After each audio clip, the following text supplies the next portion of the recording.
Welcome guys, to tutorial info channel.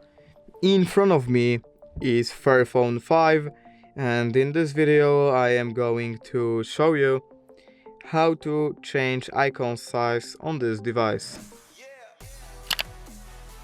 Alright, so to do this we have to just hold on our wallpaper like this, and then we have to click on the wallpaper and style option. And sadly we can change icon size only by changing up grid on our home screen.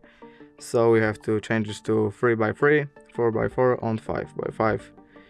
And that's only way to change icon size. If you did enjoy this video, leave a like and subscribe. Thank you guys for watching. Bye!